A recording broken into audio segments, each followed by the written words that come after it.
Jack Morrison sat in his small office at the United Earth Defense Network listening post, watching green lines dance across his computer screen. The coffee in his cup had gone cold hours ago, but he barely noticed.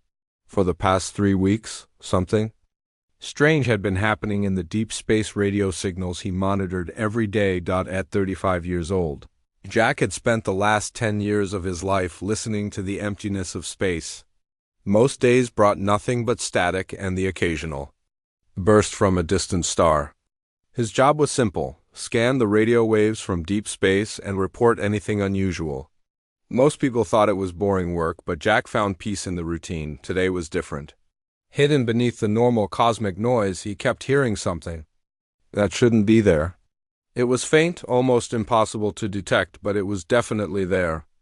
The signal came in short bursts, always lasting exactly 47 seconds, and always from the same direction in space. Jack adjusted his headphones and focused on the signal again. It wasn't random static or natural radio waves from a star. This was artificial. Someone or something was broadcasting these signals on purpose. The pattern was too regular, too precise to be anything else. He reached for his phone and dialed the extension for Lisa Hayes, the only other person at the listening post who might understand what he was hearing. Lisa worked in the language department, trying to decode any messages that might come from other worlds. Most scientists thought her job was pointless, but Jack had always believed that life existed somewhere else in the universe. "Lisa, can you come to my office?" Jack asked when she answered. "I need you to hear something." 10 minutes later, Lisa knocked on his door. She was a small woman with dark hair and bright eyes that seemed to see everything. At 28, she already spoke 12 human languages and had created computer programs that could find patterns in any kind of communication. "What do you have, Jack?" she asked, pulling up a chair next to his desk. Jack played the recording he had made of the strange signal. Lisa listened carefully, her eyes closed in concentration. After hearing it 3 times, she opened her eyes and looked at him with excitement. "This isn't natural," she said. "There's definitely a pattern here. It's like someone is having a conversation?" "That's what I thought too," Jack replied. "But who would be talking out there? And why are we just now hearing it?" Lisa spent the next hour running the signal through her computer programs. The results made both of them very quiet. The signal wasn't just one voice. It was multiple voices taking turns, like people having a meeting.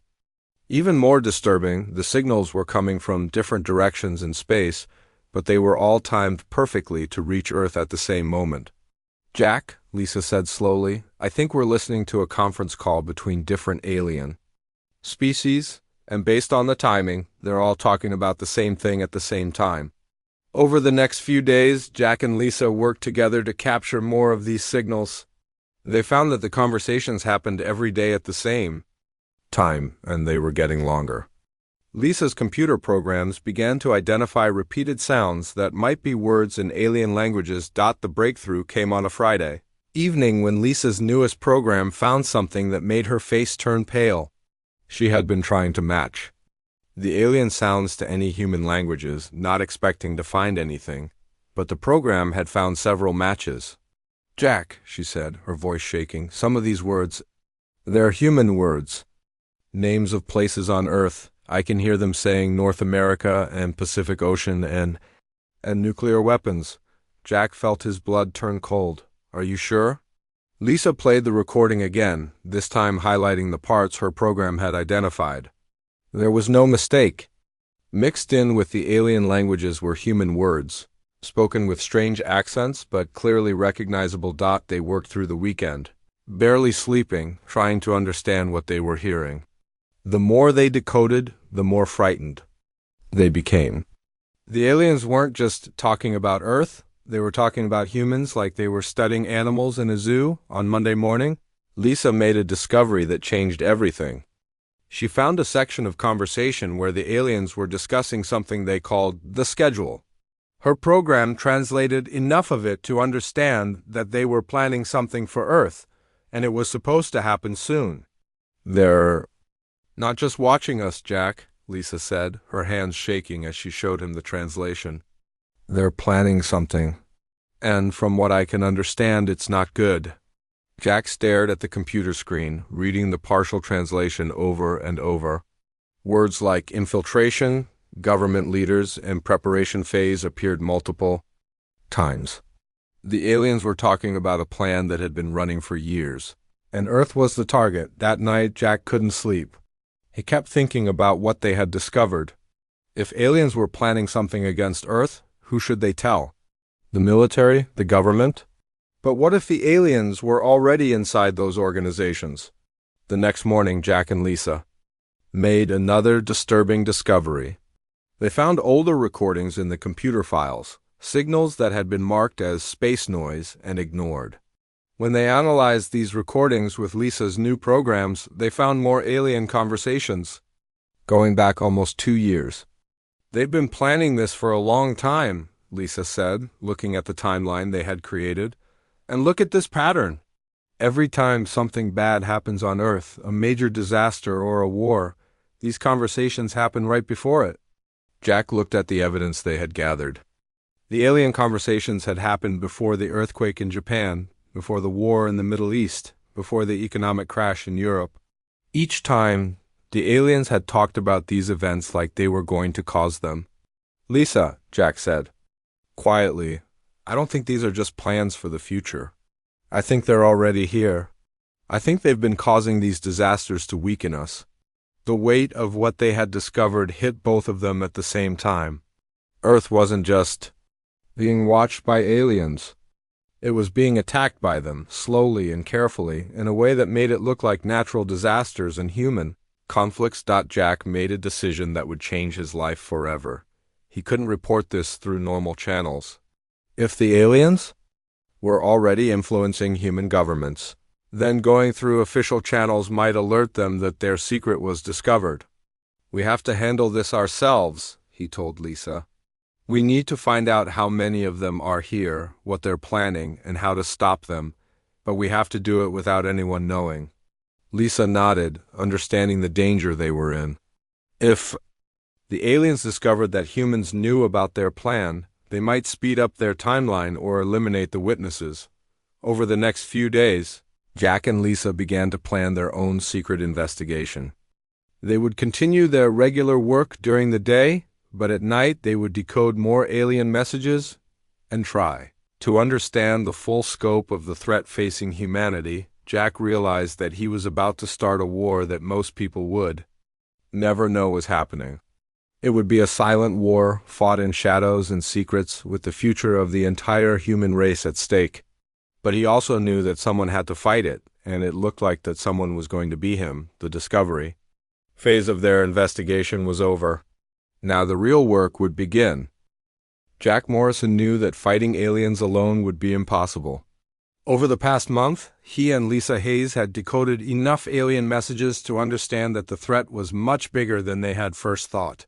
The aliens had agents in governments around the world, and they were planning something terrible for humanity. The first person Jack decided to recruit was Dr. Amanda Cole, a brain scientist who worked at the medical center near the listening post. Jack had read her research papers about how the human mind worked, and he thought she might be able to help them understand how the aliens were controlling people. Jack waited for Amanda outside her office building one evening. She was a tall woman with short blonde hair and smart eyes behind wire glasses. When she came out, Jack approached her carefully. Dr. Cole, my name is Jack Morrison. I work at the Defense Network listening post. I need to talk to you about something very important. Amanda looked at him with suspicion. What kind of something? The kind that could save humanity, Jack said. But I need you to trust me enough to listen. Amanda agreed to meet him at a small coffee shop downtown. Jack had chosen the place carefully because it was always crowded and noisy, making it hard for anyone to listen to their conversation. Jack told Amanda everything he and Lisa had discovered. He showed her the translated alien messages on his laptop and played recordings of the strange signals. At first, Amanda thought he was crazy, but as she listened to more evidence, her expression changed. This is impossible, she said, but her voice showed she was starting to believe him. I know how it sounds, Jack replied. But look at the evidence. These aliens aren't just planning to attack us. They're already here, and they're controlling people's minds to make us fight each other. Amanda studied the translations more carefully. As a brain scientist, she understood better than most people how the human mind could be influenced and controlled. If this is real, she said slowly, then we need to find a way to protect people's minds from alien control. My research into brainwaves and consciousness might be useful. Jack felt relief wash over him. Amanda was the first person outside of Lisa to believe their story. More importantly, she had skills they desperately needed. Over the next week, Amanda worked with Jack and Lisa to develop tests that could tell if someone was being controlled by aliens. They discovered that people under alien influence showed different brainwave patterns than normal humans. Amanda created a simple device that could detect these patterns using sensors. Placed on a person's head, their first test subject was Lisa. Herself, the device showed that she was completely normal, with no signs of alien influence. When they tested Jack, the results were the same. But when they tested other people at the listening post, they found 2 workers who showed signs of being controlled. We can't let them know we've discovered this, Amanda warned. If the aliens find out we can detect their agents, they might change their methods or eliminate us. Jack agreed.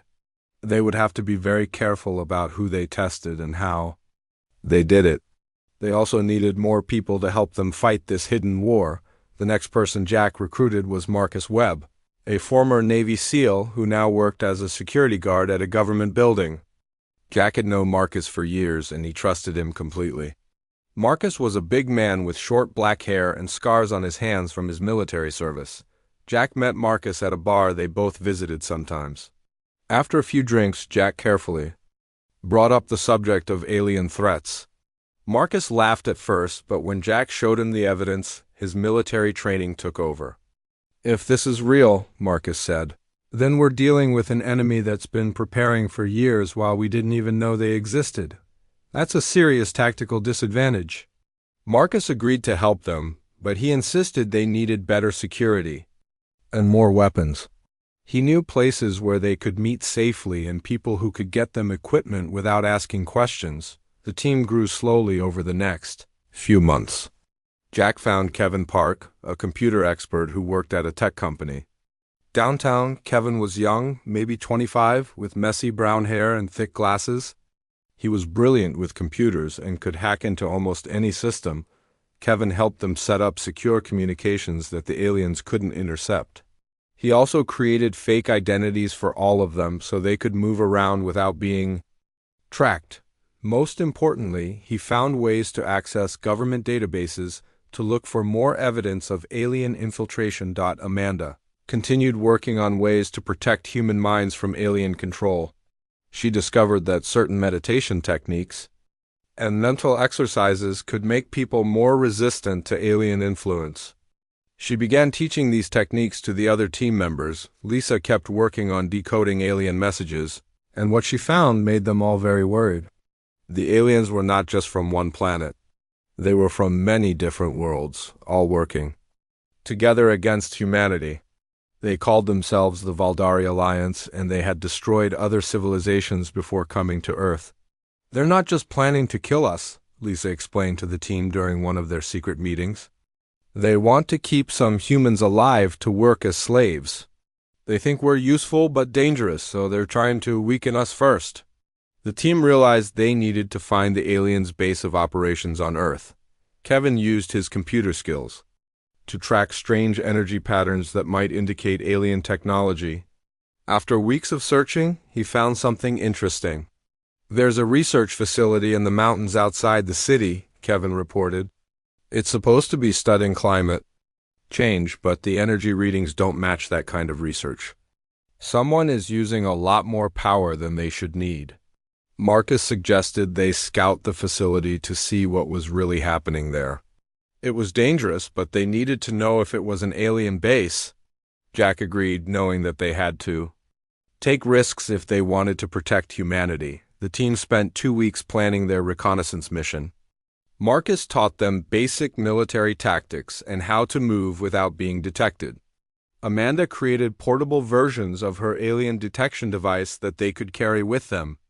Kevin prepared electronic tools that could bypass security systems. The facility was located in a remote valley surrounded by mountains.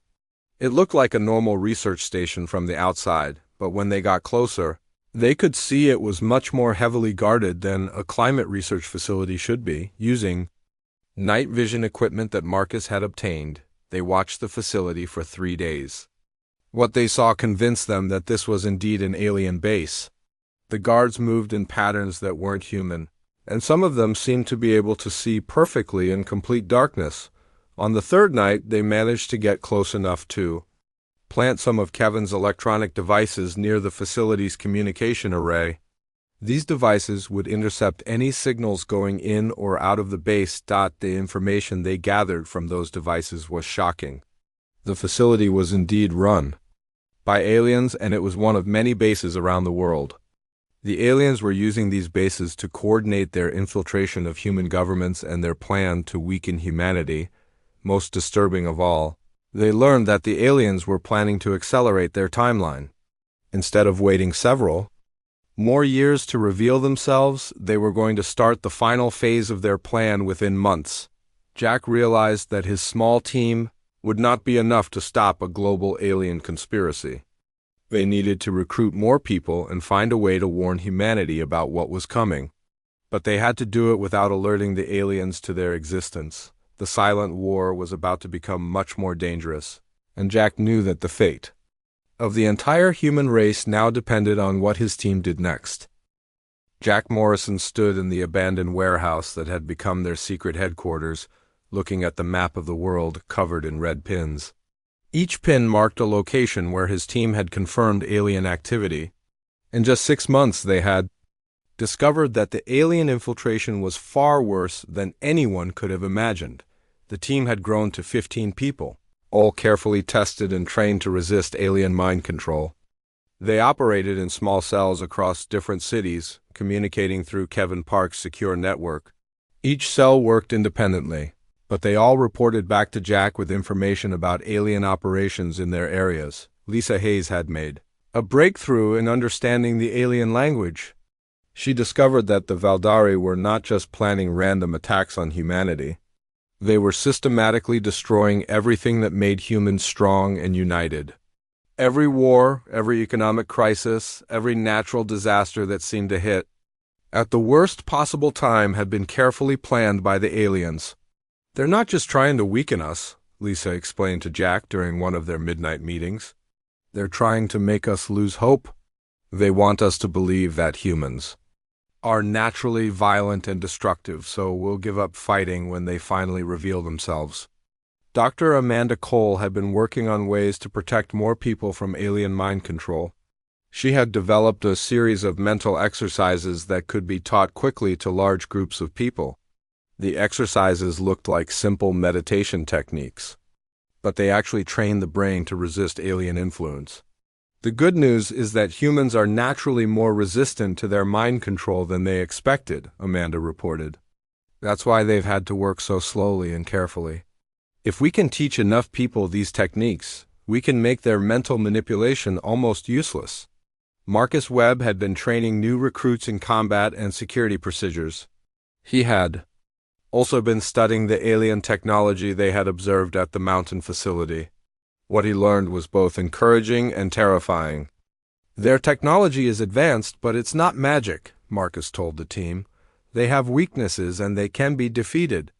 But they've been planning this for decades, and they have agents in every major government on Earth." The team's first major operation came when Kevin intercepted communications about a planned terrorist attack in New York City. The attack was supposed to look like it came from a human terrorist group, but Kevin's analysis showed it was actually being coordinated by aliens. Jack made the difficult decision to stop the attack without revealing their existence to the authorities.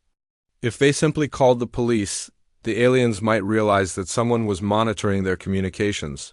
But if they did nothing, hundreds of innocent people would die. Marcus led a small team to New York, where they quietly sabotaged the alien operation. They made it look like the terrorist group had made mistakes in their planning, causing the attack to fail. The news reported it as a case of terrorists being stopped by their own incompetence. "We saved those people," Marcus reported when he returned, "but the aliens know something went wrong. They're going to be more careful now." The success in New York gave the team confidence, but it also made the aliens more suspicious. Jack noticed that alien communications became more encrypted and harder to decode. They also began changing their agents more frequently, making it harder to track who was working for them. Kevin discovered that the aliens were planning something much bigger than terrorist attacks. They were working to trigger a global economic collapse that would destroy the world's major governments. The collapse would be followed by wars between different countries, leaving humanity too weak to resist when the aliens finally revealed themselves. "They're targeting the world's banking systems," Kevin explained, showing the team computer models of what would happen. "If they can crash the global economy at the right time, they can cause governments to fall and people to turn against each other." Jack realized that stopping individual attacks would not be enough. They needed to find a way to expose the entire alien conspiracy before the economic collapse could happen. But exposing the aliens would also expose his team, putting all of them in danger. The team's most dangerous mission came when they learned about a secret meeting between alien leaders and human collaborators. The meeting was scheduled to take place in an underground facility beneath the Swiss Alps, where the aliens would give final instructions for the economic collapse. Jack knew this was their chance to gather proof that the world could not ignore. But getting into the facility would require them to go deep into alien territory, where they would be completely surrounded by enemies. Carol Zhang, their newest team member and an expert in mountain survival, volunteered to lead the infiltration mission. She was a small woman with black hair and steady hands, who had spent years climbing the world's most dangerous mountains. "I can get us in and out," Carol told Jack, "but we'll only have one chance. If they detect us, we'll never make it out alive." The team spent 3 weeks preparing for the mission. Amanda created portable versions of her alien detection equipment that could work in extreme cold. Kevin developed new communication devices that could work through solid rock. Marcus trained the infiltration team in combat techniques that would work in narrow underground spaces. The facility was hidden inside a mountain that looked completely natural from the outside. Carol led Jack, Lisa, and 2 other team members through a series of ice caves that connected to the alien base. The journey took them through freezing tunnels where one wrong step could mean death. Inside the facility, they found something that shocked them all. The aliens were not the only species involved in the conspiracy. There were creatures from at least 5 different worlds, all working together to destroy humanity. Some looked almost human, while others were so strange that looking at them made the team members feel sick. Lisa recorded everything she could hear from the meeting, while Jack used a tiny camera to film the alien leaders. What they learned was worse than their worst fears. The aliens were not just planning to conquer Earth, they were planning to use human slaves to help them conquer other worlds. "Humans are perfect soldiers," one alien leader said in broken English. "They are violent, adaptable, and they breed quickly. Once we control them completely, we can use them to fight our wars on other planets." The team also learned that the aliens had been testing their control methods on human populations for years. Every major conflict in recent history had been a test of their ability to manipulate human behavior. The wars in the Middle East, the civil conflicts in Africa, even some of the riots in American cities had all been alien experiments. Most disturbing of all, they discovered that the aliens had a backup plan.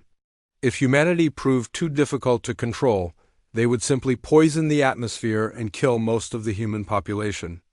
They would keep just enough humans alive to serve as a workforce for mining Earth's resources. Getting out of the facility was even more dangerous than getting in. The aliens had detected some kind of disturbance, and they had increased security throughout the mountain. Carol had to lead the team through passages that were barely wide enough for a person to crawl through. They made it out just as alien search teams were closing in on their location. The evidence they had gathered was incredible, but Jack knew that simply releasing it to the media would not be enough. The aliens had too much influence over governments and news organizations. We need to find a way to present this evidence. That can't be ignored or covered up, Jack told his team when they returned to the warehouse. And we need to do it soon because they're planning to start the economic collapse within the next 6 months. The underground war was about to become an open conflict, and Jack knew that everything they had worked for would depend on their next move.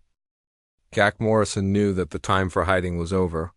The evidence his team had gathered from the alien meeting in the Swiss Alps was too important to keep secret. The world needed to know that humanity was under attack, even if it meant exposing his team to danger. The plan they developed was bold and dangerous. They would reveal the alien conspiracy during the G20 summit in Geneva, where the leaders of the world's most powerful countries would be meeting. Jack's team had discovered that 12 of the people attending the summit were actually alien agents. In disguise, Kevin Park had spent weeks preparing for this moment. He had hacked into the summit's security systems and the television networks that would be broadcasting the event.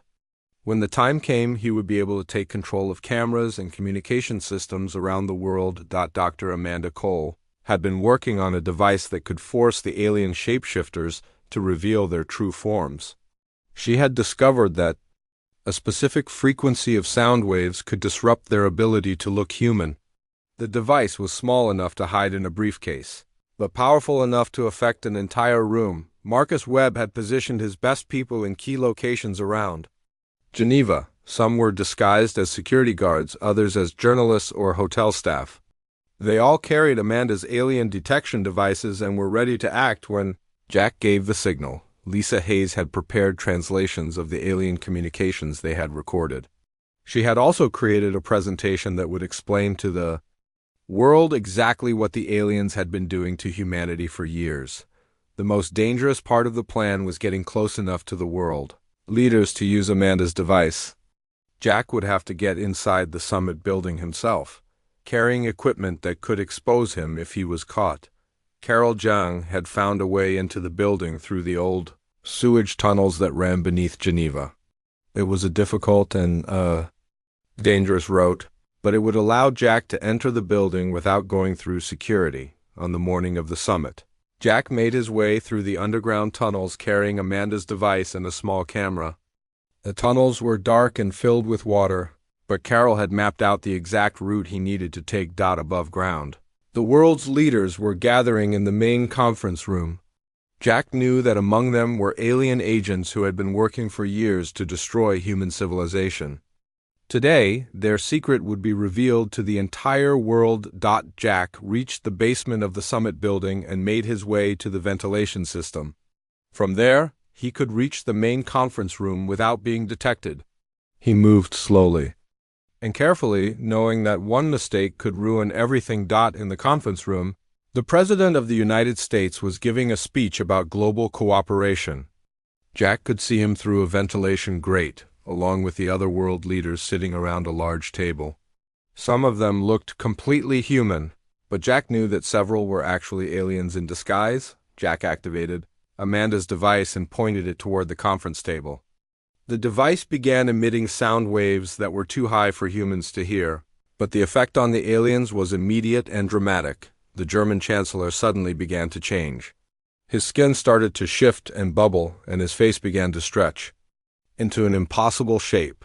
Within seconds, he had transformed into a creature with gray skin, large black eyes, and a mouth full of sharp teeth. The other world leaders jumped back in shock as more aliens began to lose their human appearance. The British Prime Minister revealed herself to be a tall, thin creature with 4 arms. The Japanese leader transformed into something that looked like a giant insect with human clothes. The room erupted in chaos as the human leaders realized they had been sitting next to alien invaders. Security guards rushed in, but they didn't know what to do. They had never trained for a situation like this. Kevin had been monitoring the situation from his computer set up in a hotel room across the city. As soon as the aliens were exposed, he activated his plan. Television screens around the world suddenly switched to show the chaos in the conference room. People in every country watched in shock as the alien creatures tried to return to their human forms, but Amanda's device prevented them from changing back. The aliens were trapped in their true shapes, unable to hide what they really were. Jack used his camera to record everything that happened in the conference room. He captured the aliens speaking in their own languages, desperately trying to contact their OIs for help. Lisa's translation programs could understand some of what they were saying, and it was clear they were calling for immediate evacuation. The world's reaction was immediate and intense. In some countries, people panicked and started rioting. In others, military forces were put on high alert. News stations around the world tried to make sense of what they were seeing, but most reporters had no idea how to explain the situation. Jack knew that the aliens would not give up easily. They had been planning this invasion for decades, and being exposed would only make them more dangerous. He was right. Within hours of the Geneva incident, alien forces around the world began launching direct attacks on major cities. The aliens had been hiding their true numbers and military strength. As their cover was blown, they revealed that they had been building weapons and gathering forces for years. Alien ships appeared in the skies over New York, London, Tokyo, and dozens of other cities, but Jack's team had prepared for this moment. For months, they had been secretly training resistance groups in cities around the world.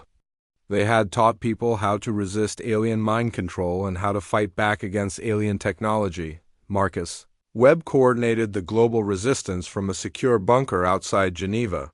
He had communication links with resistance cells in every major city, and he could direct their actions in real time. The aliens had superior technology, but they had not expected organized human resistance. Dr. Amanda Cole's mind protection techniques were broadcast on emergency radio frequencies around the world. People who learned these techniques found that they could resist alien attempts to control their thoughts and actions. For the first time in years, humans were fighting back with clear minds. The aliens' most powerful weapon had always been their ability to work in secret.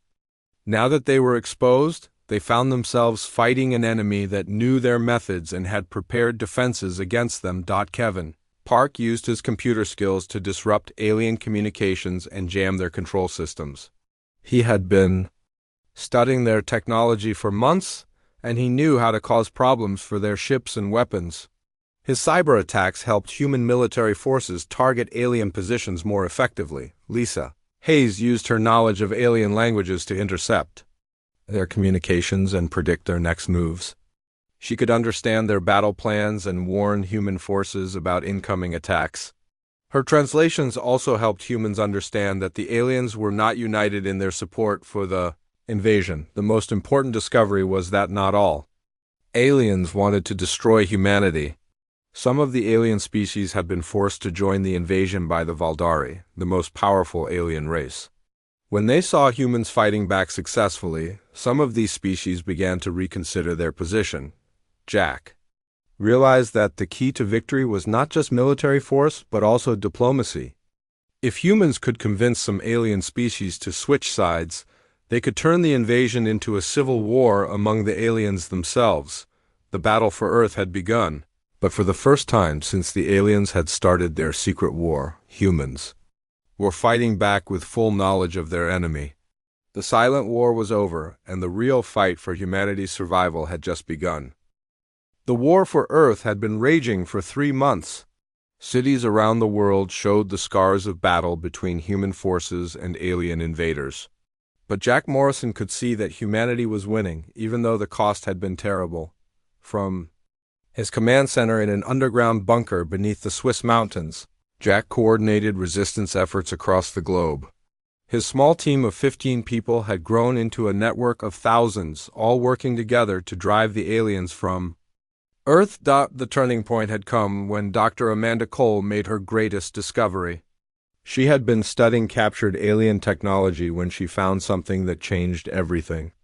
The same brainwave patterns that made humans resistant to alien mind control could be turned into a weapon against the aliens themselves. Jack, you need to see this, Amanda said, rushing into the command center with excitement in her voice. I've found a way to use our natural resistance against them. Amanda explained that human brainwaves created a specific frequency that disrupted alien nervous systems. When amplified and broadcast as a radio signal, this frequency could cause aliens to lose control of their shape-shifting abilities permanently. It could also interfere with their technology and make their weapons stop working. "We can turn every human on Earth into a broadcasting station," Amanda continued. "If enough people focus their minds in the right way at the same time, we can create a signal strong enough to affect aliens anywhere on the planet." Kevin Park immediately understood the implications. "We can use the emergency broadcast system and the internet to coordinate this. If we can get millions of people to participate at the same time, the signal will be incredible." Lisa Hayes had been working with alien prisoners to understand more about their society. She had discovered that many alien species had been forced to join the Valdari invasion against their will. These species were looking for any excuse to stop fighting humans and return to their homeworlds. "The Valdari control other species through fear and intimidation," Lisa reported. "But if we can show them that humans are strong enough to fight back, many of these species will abandon the invasion." Marcus Webb had been leading the military coordination of human forces. His experience from the early days of the resistance had taught him how to fight an enemy with superior technology. The key was to use human advantages like creativity, adaptability, and the willingness to sacrifice for others. "The aliens are better than us at following plans," Marcus explained to a group of military commanders. "But they're terrible at dealing with changes. Every time we do something unexpected, they take too long to respond." Jack decided that the time had come for humanity's final gambit. They would coordinate Amanda's brainwave weapon with a global military assault on alien positions. If it worked, they could end the war in a single day. If it failed, humanity might not get another chance. The plan required perfect timing. Kevin would use every communication network on Earth to reach as many people as possible. Amanda would guide them through the mental exercises needed to create the brainwave signal. Meanwhile, human military forces would attack alien strongholds around the world. Carol Jang had been leading reconnaissance missions to map alien positions. Her teams had identified the locations of every major alien base on Earth. Most importantly, they had found the Valdari command ship that was hidden beneath the Antarctic ice. "That's their central command," Carol reported. "If we can take out that ship, the other alien species will lose their coordination. Without Valdari leadership, many of them will probably surrender." Jack assigned Carol to lead a special team to attack the Antarctic base while the global operation was happening. It would be the most dangerous mission of the war, but destroying the Valdari command ship could end the fighting immediately. The day of the final battle began with Kevin's broadcasts reaching every corner of the Earth. Television stations, radio, networks, and internet connections all carried the same message. Amanda appeared on screens around the world, teaching people the mental exercises that would create the brainwave weapon.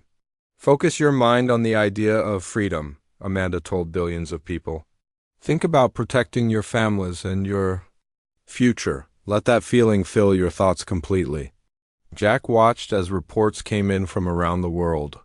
In New York, millions of people had gathered in Central Park to participate in the mental exercise.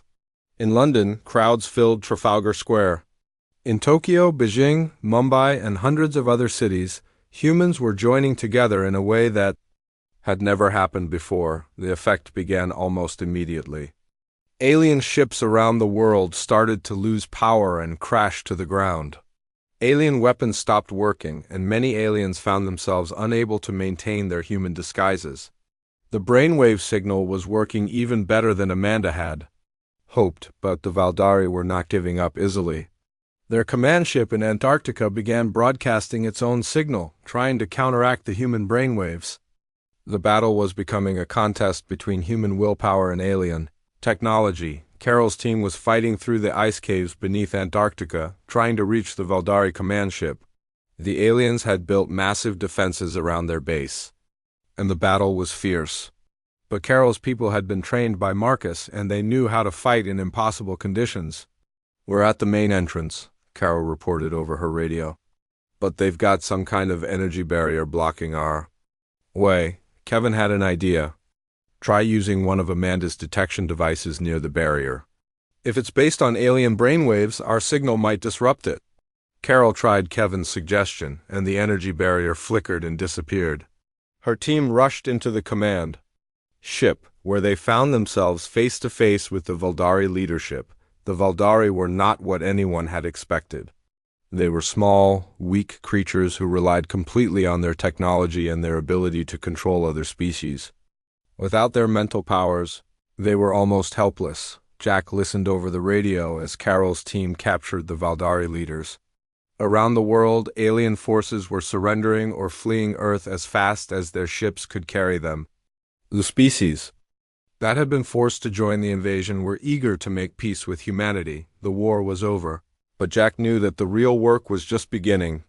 Humanity had proven that it could defend itself against alien invasion, but they had also learned that Earth was not alone in the universe. There would be other challenges in the future. In the months that followed, Jack helped establish Earth's first interstellar defense organization. The network he had built to fight the secret war became the foundation for protecting humanity from future alien threats. Many of the alien species that had fought against Earth wanted to establish peaceful relations with humanity. They had been impressed by human courage and determination, and they were eager to trade and share knowledge. Jack often thought about how the war had started with him, listening to strange radio signals in his small office.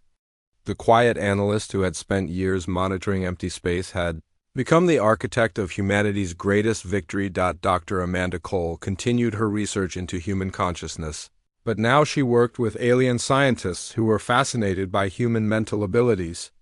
Her discoveries about human brainwaves led to new technologies that benefited both humans and aliens. Marcus Webb became the commander of Earth's new space defense force. His experience fighting the secret war had taught him valuable lessons about dealing with alien threats and building alliances with friendly species. Kevin Park used his computer skills to establish communication networks between Earth and other worlds. His work helped create the foundation for peaceful trade and cooperation between different species. Lisa Hayes became Earth's first ambassador to the Galactic Council, where she represented human interests and helped maintain peace between different worlds. Carol Jong led exploration missions to other planets, using the skills she had learned fighting in Earth's most dangerous places. Jack Morrison had started the Silent War as one man trying to protect his world. He ended it as the leader of a united humanity that was ready to take its place among the stars. The future he had fought to protect was now secure, and Earth would never again face its enemies alone.